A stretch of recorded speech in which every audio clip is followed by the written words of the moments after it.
Une formation qui permet d'apprendre les deux métiers, donc la boulangerie et la pâtisserie. Ce qui va leur permettre déjà de choisir ou de se positionner sur le métier qui va les intéresser.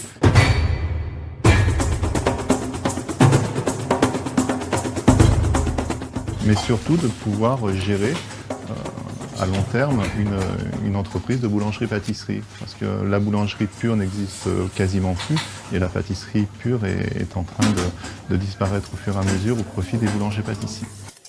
Ce matin, moi j'ai un groupe de 10 élèves et l'autre moitié de la classe, en fait, elle est en pâtisserie.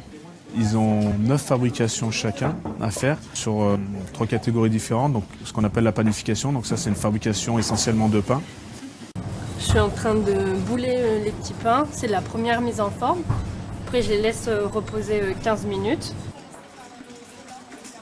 C'est une préparation qu'on va mettre dans différents pains pour l'aider à lever, à pousser et donner du goût, surtout à la pâte. Donc sur cette fabrication de pain, ils ont un pain aux céréales, un pain à la pomme de terre et un pain tigré.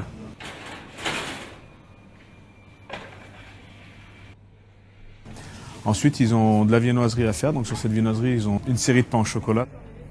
Ils ont de la brioche aux fruits confits, donc on appelle aussi le chinois, je ne sais pas si vous voyez, aux fruits confits.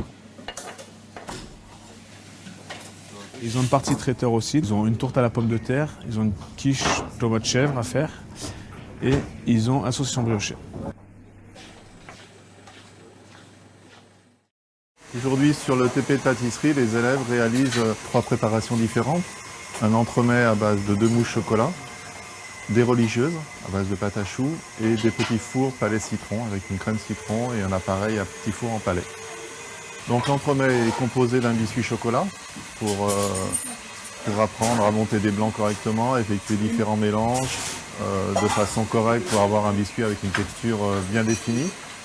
2 mousses chocolat différentes parce qu'on travaille avec 2 chocolats de textures différentes et puis se travaille des températures différentes aussi.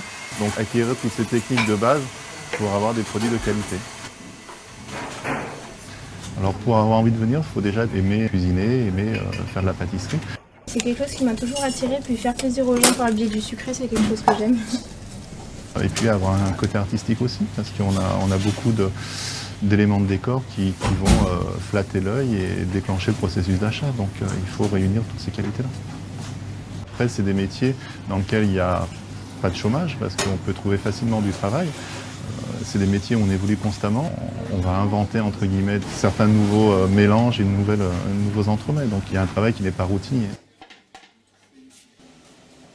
Donc, par rapport aux conditions de travail, c'est un travail qui est difficile dans le sens où déjà on travaille toujours debout. On piétine souvent aussi toute la journée. C'est des contraintes horaires aussi, parce que souvent on commence tôt le matin. On travaille aussi les week-ends et les jours fériés. Pour certains, ça peut être le fait de se lever tôt qui peut être dérangeant, mais c'est pas forcément des avantages, parce qu'on a nos après-midi libres du coup. On leur demande vraiment de se perfectionner par la suite dans l'un ou l'autre, parce qu'on ne peut pas être très bon dans les deux métiers. Je voudrais faire une mention complémentaire en pâtisserie, en apprentissage. Nos élèves, après, préparent des mentions complémentaires, voire des brevets de maîtrise ou des BTM, des BP en boulangerie ou en pâtisserie. Alors ils vont travailler un peu dans tous les types d'entreprises. Il faut savoir que nos métiers se retrouvent bien sûr dans la grande distribution. L'artisanat, c'est les boutiques qui sont le plus répandues. Et ensuite, il y a aussi le domaine de la restauration qui recherche des élèves qui ont le profil de boulanger-pâtissier pour les desserts à l'assiette, pour maintenant la viennoiserie et le pain, parce que de plus en plus de restaurants fabriquent leur pain et leur viennoiserie. Donc c'est assez ample les champs d'activité par la suite.